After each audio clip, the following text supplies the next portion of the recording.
All right, y'all, so this is how I edit my projector images, I guess you could say, like how I edit them. Like I already showed you guys like a tutorial of how I shoot them on Patreon. I also have one, I think, on YouTube as well for you guys to be able to check out. But this is how I edit my projector images. So for example, let me go to a fresh one that I have.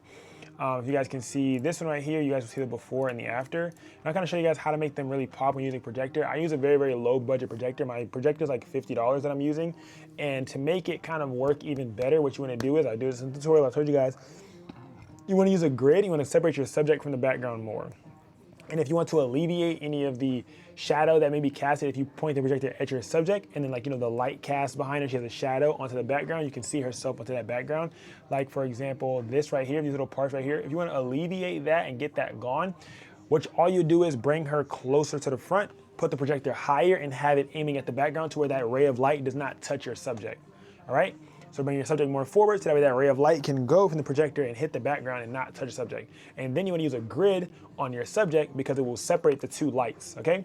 And that grid will cast onto your subject and not hit the background. So that gradient, that dark gradient that you can see back here will all stay nice and dark because it won't touch your subject. So I had to move her forward. I moved her all the way to like almost the edge of the background. You guys can see it down here. And you guys can see how she had that separation. There's no shadow cast onto the background. It's a totally different picture. And if you had a second person, you can have that second person holding this maybe above the person's head, or put it on a C-stand and like, you know, the projector have the quarter 23rd, like the quarter thing in it, you can put on a tripod or whatever and aim it at the background. Treat it like a second light setup, like how I showed you guys how to do it with the Snoot, or how to use the RC 100, the little flashlight with the little like goggles in it. I showed you guys how to use that as well. So you could use that kind of like the same vibe as this, put it off to the side, have the projector as the background, use a grid for your subject. This is how you shot it, that's how I shot it. There's just words. I do have a video of me doing this exact thing as well, also posted for you guys to view as well, okay? So also we're gonna go ahead and hop into it. So first thing I would do is, just show you guys how to do, I do one image before and after. So this right here, I'm gonna show you guys this one. Let's do this one. I'm gonna delete everything that I did. So the bare image, let's see how we can revert. I forgot how to do the damn thing, how to revert it back to regular, but where's the versions that you just hit like, I forgot, bruh. Reset, edit, there we go. All right, so first thing I'm gonna do is I'm gonna go Shift A to see what the lighting is gonna look like, back and forth, to kind of see what Adobe thinks the best thing is for me to do. I actually kind of like what Adobe did, and I could just go off of what Adobe did, just base it off of there. So now what I'm gonna do is I'm gonna go ahead and go to Mask. I wanna go to Subject Mask. Then I'm gonna go to Background Mask. Now I'm gonna go ahead and do another mask. This is gonna be Object Mask. I'm gonna take my brush with the object, make it big enough to trace, to be able to only get this. So being that it has a square shaped edges, it's actually gonna be really good. It's gonna work in our favor. We're gonna go ahead and go all the way through it, go close to her head as close as possible, and go all the way in there. So now it should object mask just that part. So now when you do it, it will only affect this, right? So what you can do is you can go up on your contrast a little bit more to make it a little more, you know, like a little bit more vibrant, but also a little bit more like I don't want to say legible, but more visible to the eye. You can go down to where it says sharpness, go up on the sharpness as well. Go up on the noise reduction to reduce some of that noise. You can even zoom in and make yourself feel better if you want to see more of it. So you can see the befores and the afters. You can see how it makes it really pop. You can go up on shadows a bit if you would like. You can go down on the darks to make it like a more deeper dark, and then go up on the highlights. Everything to just make it more visible, okay? Then you want to zoom out, just like so you can see the before and the after. Now I'm gonna go to your regular background layer, just like that, just like so for your background layer.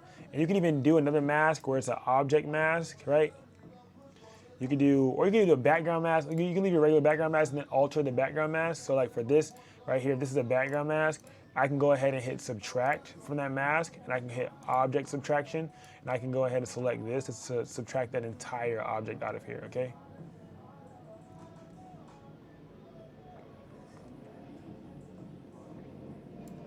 Just like that. So now this is not affected at all by what I do for everything else. So now I can go up on the shadows, go down in the shadows, make the exposure like more darker. It's already lighter up here, so it's already working in my favor because it's lighter up here and it has that gradient because I used a grid, okay? So now I can go ahead and go down on that, just like so. I think that's nice and blended. You don't want to go too hard because now you start to see how her hair starts to mess up. I want it to be nice and blended enough to where you can barely even tell that there's that much going on. I'm gonna go down in the shadows a little bit more, and shadows help me out a little bit more. I'm gonna go up on the whites or down on the whites to see, but I don't want any form of line to start forming around her hair, all right? I start seeing little lines forming, it starts pissing me off, all right? So we're gonna go ahead and leave it like that. I think this is great. Command 0, I'm gonna back it out. Now I can see the before and the after, the before and the after. This looks great. Now I'm gonna go back to my subject mask, my person. I'm gonna mask out just her. I can go ahead and do the entire person, hit OK. And now I can go up on the highlights of her to make her glow even more onto this. So now you see before, after. I can take after, take it away a little bit, go like that. You can see her glowing a little bit more, like so. And if I feel like her clothing is too white, which I don't, but just to give you this idea, another mask, you wanna go to person, you wanna go where it says clothing and hit create. And now you can go down on just the exposure of the clothes. If you wanna see more texture in it, you can. I will go down the exposure. I'll zoom in more. Go down the exposure and now you can really bring that texture out. Down the exposure for the lighting. You can go down on the highlights too. If you feel like the highlights were a problem, and go back up a little bit on the exposure. And then you can go ahead and go up on the detail and sharpness to make it, just more textured if you want. This just creates layers within your image. And yeah, I feel like this overall looks really, really good. Adds those layers into the image. If you don't really know what to do when it comes to editing, something like that, or framing, composition, textures, layers, don't know about none of that stuff, I really, really urge you to join PNG University. It's gonna be a live university for the entire year of 2026, okay? I'm gonna be having a yearbook and everything for you guys to join. I'll put the link in my, well, when PNG University starts, I'm gonna put the link in my bio. But for now, I'm gonna have the link down below for you guys to be able to join up in live. So we go live, we have live calls to allow you guys to be able to talk in and also chime in and get help in on every Wednesday. It's gonna be a really cool vibe. We're gonna have so much fun, man. I really love you guys and I really want you guys to win. I'm gonna hit C to crop this. I'm gonna crop it down to whatever size I want. I feel like this is gonna be a good size. I can move it around if I feel like I want her to be more like, however I want this angle to be, I can do that. I can zoom in or zoom out if I feel like it's too much being out, so I can zoom in a little bit more, just like so. I can double click, and now that's like a pretty good solid crop. Command 0 to zoom in, boom. I can go ahead and select this little light piece right here, and I could even select this right here. Anything that I feel like is a distraction, and I'm gonna go ahead and hit remove. Make sure this is selected so I can select multiple at one time. Just like that, and I'll hit remove. This does not use a generative credit, by the way, you guys. I know that that's something that I worry about a lot. It's like generative credits, like what does and what doesn't use these credits. This does not use that credit, so this is good. So easily remove. Come on. Boom. Just removed it just like so. So now you're able to see, boom, before, after. Hold command, select these two, command E to merge them together. And now you have a solid image. Now you can go ahead and clean the background, clean the subject, command shift X, do the body morphing. I always do body morphing first. Anything like that I have to do, I always do that first. Just like so. So now we can go ahead and zoom in and knock it out, go like so, back in like so. Anything that's needed to level out and even it. She wants her hair to look nice and big, so I can go make the hair bigger if I wanted to. This is called the Liquify tool. I made videos on this as well in Patreon. If you guys haven't already, definitely check those out. The Patreon is very inexpensive, you guys, if you do want to join. If you don't want to join, that's also fine. You can still go ahead and go onto YouTube and find a lot of free videos that I have on there as well for you guys to learn. But if you want more one-on-one time with me or want to learn more things from me or ask questions that have videos created directly for you and specifically for you, definitely make sure that you're in the Patreon.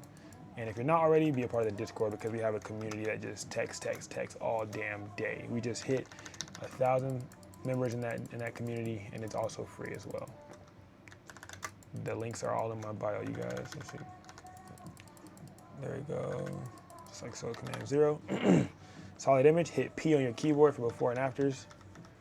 And you can go ahead and refine it as you need it. Just like so. And hit OK. Boom, and you're solid. And now you can clean up the background or whatever else you need to do. If you have any of my actions, you can use some actions, do some retouching on the skin.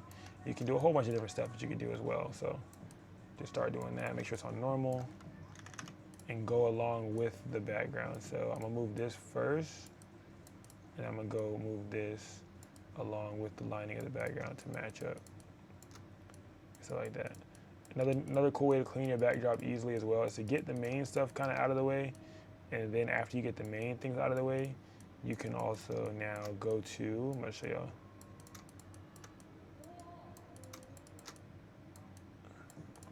Command 0, you wanna go Command J.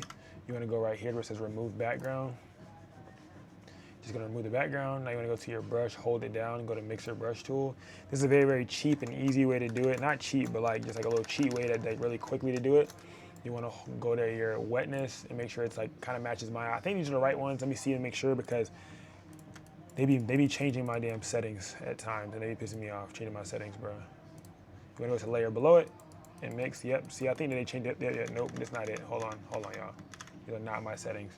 All right, wetness got to be 25. I think it's 25, 25, and then 50. I think. Don't do it yet, y'all. Wait, hold on. Let me make sure. Trying to make sure this is my settings. It's even lower than this, bro. Cause I don't like doing it in flow 52. All right, I think this is it. I think this feels a little bit more like me. But this is good though too, because if you have multiple layers of this layer, let's say for example you have a Command J, if you start blending it, let's say you blend it really crazily, and like, oh my God, that's too much blending. You could even come here if you wanted to and change the opacity to blend it with that bottom, like with that bottom layer. That's what you could do too. That's another idea, something that you could do as well. There's multiple different ways to skin a cat, LOL, but there's multiple different ways to clean a background. So this is that manual way you can do. You can do this. You could use one of the actions that I have in the pack. You could use an app like Evoto to clean your background as well. It does take credits and stuff like that too. So that's another thing. That's a monthly subscription. So if you already have Photoshop, I would guarantee you, like, you'll save money. But I also want to urge you guys to know that you need to know how to do the things, the types of editing that you want to do before AI. Because if you start just using AI and you run out of credits or something happens, you're not going to be able to, give your clients the same experience or the same quality of work when that time comes for you to send them the photos. So I definitely urge you guys to still learn how to use it. So every time I hold Alt, I go ahead and select the sample set of the color that I want my mixer brush tool to pick up and mix and brush. And I can do the same exact thing each way. Boom, going through and blending everything in together. The bigger the size of the brush, the more that's gonna take a sample from and the more that it's gonna blend together. But just be very delicate with it. It takes time to learn. Don't go too fast. You go too quick, you might fuck up. Not might, you will definitely fuck up.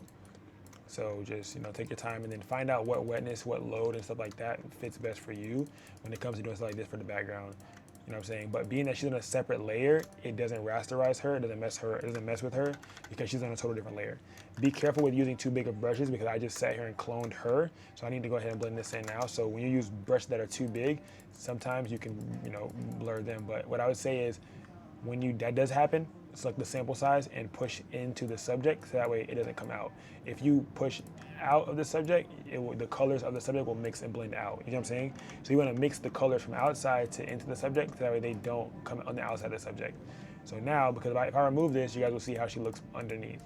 That's the thing. See, we can get as close as we want to the subject without messing up the subject. So now you got a clean background, you know what I'm saying? And yeah, so this is, I can put these in a group real quick so I can show y'all. Command G to group it. This is before, after, and you can keep cleaning it even more if you want, but for the sake of the tutorial, I'm not going that deep. But yeah, so thank you guys for watching. I love you guys. Leave a like down below and join the community. The links will be down below. Until next time, Taxi. Yo.